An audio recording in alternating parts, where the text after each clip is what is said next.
Get off the merry-go-round. Take two. Last month we talked about when Christ extends an invitation to us to follow him, he's inviting us to let our stories merge and mingle with his to the point where the two become one. Now, some of you found that a little too abstract. How does that help me to get off the merry-go-round of sin, confession, forgiveness, sin, confession, forgiveness that so many Christians find themselves in? And non-Christians, even though we language it differently, we talk about how we all fall short. And so we all settle for good enough because we don't like to feel bad because we never make the mark. Well, frankly, I can be with that. Okay? This whole concept of my story merging with Jesus all felt a little woo-woo for me. You know, that pious spirituality that Christians often fall into. So today, let's explore the power of stories. And to do that, I want to share a couple with you. The first comes from India. 2 years ago, an old man died in a decrepit building that was falling down around him, less than 2 miles away from the Indian equivalent of the Capitol building of the nation. It made international news. To understand why, we have to go back to 1975. In May of 1975, this imposing-looking woman walked into the train station in New Delhi, the capital of India, and plopped herself down in the VIP lounge and announced to all who were interested or uninterested that she was the Queen of Oudh. Oudh was one of the Indian kingdoms that the British had conquered 120 years ago.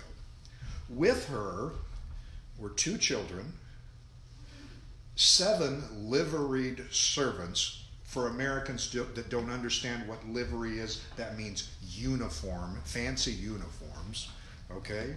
Liveried servants, mountains of luggage, and 11 Doberman pinschers. And she informed everyone loudly and longly that here she was going to sit until the Indian government restored to her all of the palaces and lands that had been confiscated illegally 120 years before. You see, Oudh was an ally of the British. Oudh was one of the wealthiest Indian kingdoms, and they had actually loaned the British the money to finance their military operations. But once most of the other kingdoms were conquered, that debt became a problem. So the British just manufactured this flimsy excuse, you're not managing your affairs well enough, and they just marched in and took over, and presto changeo, debt canceled. The Queen of Oudh demanded restitution. Well, the authorities weren't going to put up with this, okay? This is absolute insanity, and so they marched right in and informed her that she was going to have to leave. A sharp order got all the Doberman pinschers barking fiercely at the intruders who beat a hasty retreat. They then sent messengers with legal documents instructing her to leave the premises or face forced eviction. She held up a vial of what she had announced was snake venom and said, if you lay a finger on any person, object, or animal in my domain, I will drink this. And so there she sat. Now, we Americans cannot understand this, okay? These arguments are not powerful. You sick your dogs on me? I'm a policeman. What am I going to do? Shoot the dog. Yep. Not in Indian culture. Okay? You threaten to commit suicide? We're going to tackle you, and we're going to send in a SWAT team, and if you commit suicide, you commit suicide. Not in Indian culture. Her arguments were powerful in her cultural context. And so there she sat for 10 years. Why? I thought you were going to say days. 10 years. The common people loved her, okay? People traveling by train would bring extra helpings of food to give to the queen, okay? Having an audience with the queen became a favorite tourist pastime, That's funny. okay? The authorities just tried to ignore what was going on. The press had a heyday. But finally, after 10 years, even the authorities had had enough. And they opened up with negotiations with her, even though they couldn't confirm who she was. First, they offered her a fully furnished, modern flat in the capital city of her erstwhile kingdom. She asked for the square footage. Uh-oh. No, too small. I'm not a commoner. It's a palace or nothing. I am not leaving. See the snake venom? So they dug deep into their resources, and they offered her a 14th century royal hunting lodge located less than 2 miles from the Capitol building of the nation, less than a mile from the president's estate. I mean, this was prime real estate. And she accepted, happily, until she moved in, at which point she discovered that there was no electricity, there was no running water, there was no refrigeration, there was no air conditioning, none of the modern amenities. And oh, by the way, the government was not going to be installing said amenities, neither were they going to be providing financial support. It was all there in the contract that she had signed when she left the train station. She was furious!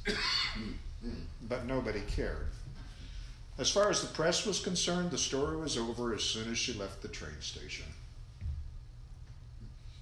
And so the family was left to their own devices in this royal hunting lodge. Within 8 years, the servants were gone. The dogs had died. The house was building was falling down around them. In 1993, the Queen died. Nobody knew it. Her children embalmed her themselves, cremated her, set up a shrine with her ashes. The world found out about it when they invited a Western journalist to come talk to them and have an interview.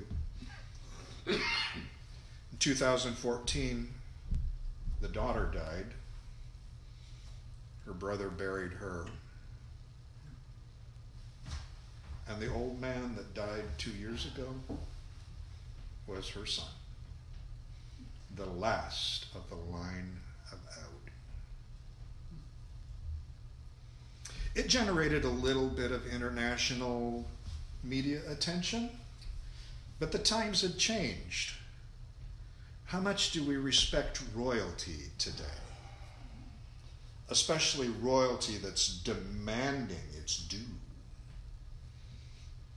Even the Indian press, I went back and I read through the headlines, and it's all about these aristocratic snobs who got what they deserved.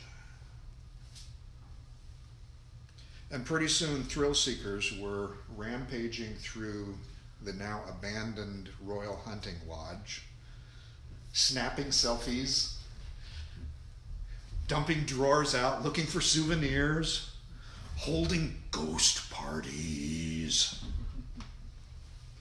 And in their trail came a Western journalist from the New York Times who had been interviewing the prince before his death, but he had refused to allow her to publish anything from her interviews.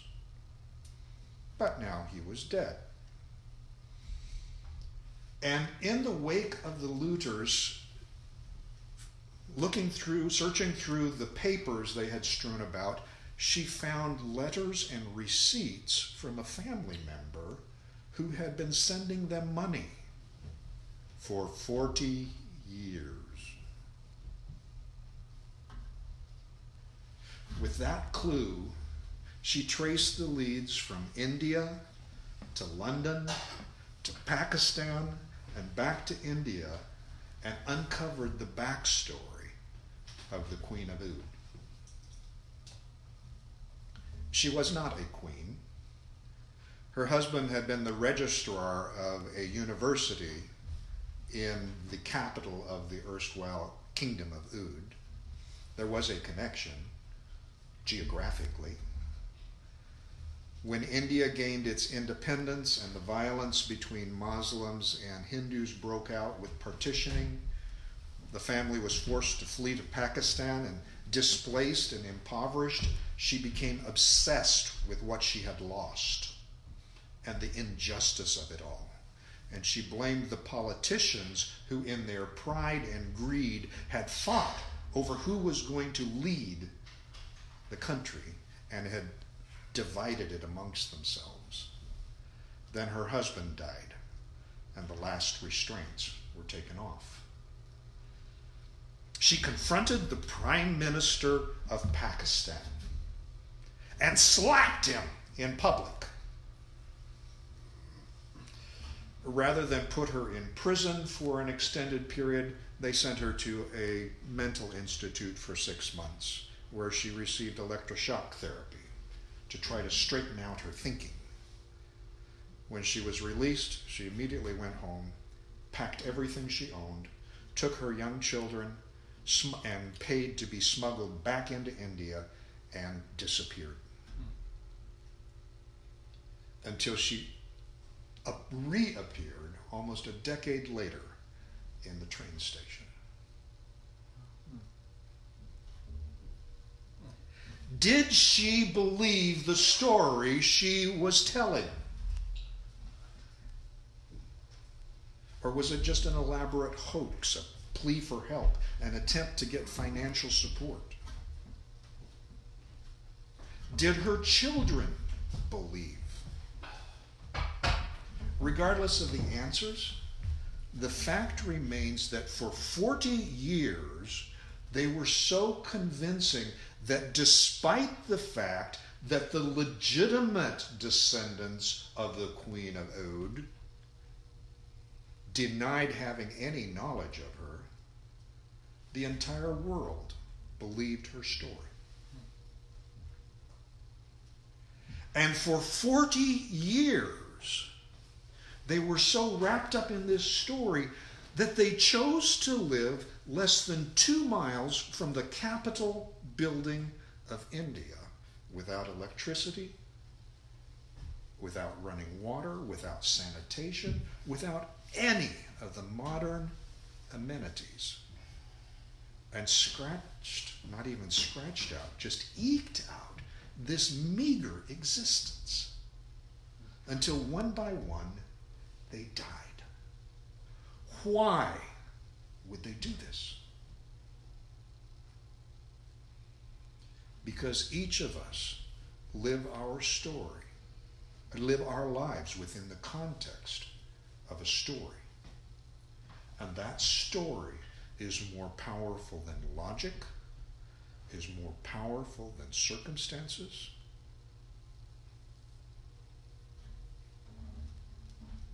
It may be based on facts, or may start with facts and go far beyond, mixing in hopes and dreams or fears and tears. But the story is only powerful if we embrace it.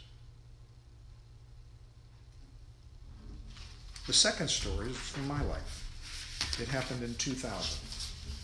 We were in Africa, in Nigeria. It'd been a long day in the clinic, and I was so relieved to see the last patient coming in. You see, clinic hours started when the clinic team arrived at the clinic, and they didn't end until the last patient was seen, and nobody got to eat in the meantime. So after 8 hours of seeing patients, I was ready for the end. A lady came in. Her problem was infertility. And in our clinics over there, when we did testing, we found out 80% of the time the problem was that the tubes were blocked.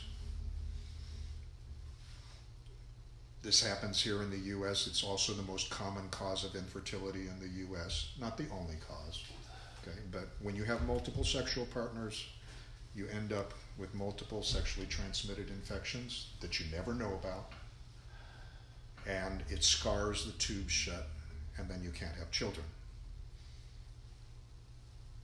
When we talked about this, she informed me that she didn't have the money for the testing or for the surgery to treat it if we found that, and her husband was unwilling to come in for testing.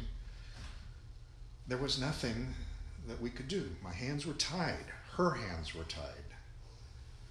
How could I offer her hope? Just despair just flooded into her face. I sent up a prayer, and then I turned to my interpreter and I asked her to read her the story found in John chapter 4, the story of Jesus and the woman at the well. Now, the woman was Muslim, but Muslims are taught that the Gospels are true. They've never read them, but they're taught that the Gospels are true. And so they're often willing to listen to a story from the Gospels as long as it doesn't proclaim that Jesus is God. So the interpreter started reading the story, and I'm just going to paraphrase it rather than read the whole passage. Jesus is sitting at a well at noon, and this woman comes out. He asks her for a drink of water, which she compliantly gives him. But she's a little nervous meeting this man at the well in the middle of the day, and she throws out this racial barb. What are you, a Jew, asking me for that for? He deflects the barb and leads the conversation into spiritual things and gets deep really quick. And finally he asks her to go get her husband so he can join the conversation. To which she replies, I don't have a husband. And he says, that's true. You've had 5 husbands, and the one you have right now is not your husband.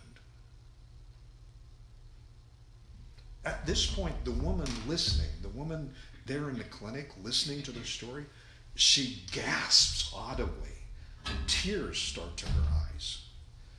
The interpreter looks at me like, okay, what do we do now? And I'm really not sure, so I just kind of shrug and motion for her to go on. She continues reading, and pretty soon the woman at the well goes running back into town and is running to all of her neighbors saying, come and see the man who told me everything about me.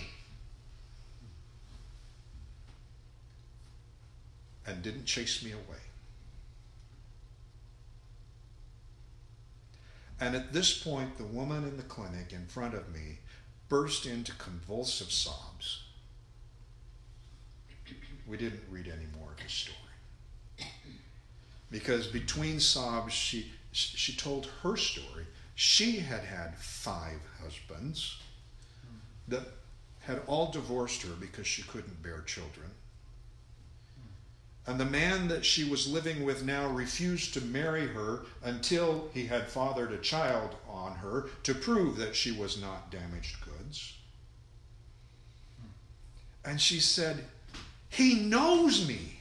How does he know me? He knows me."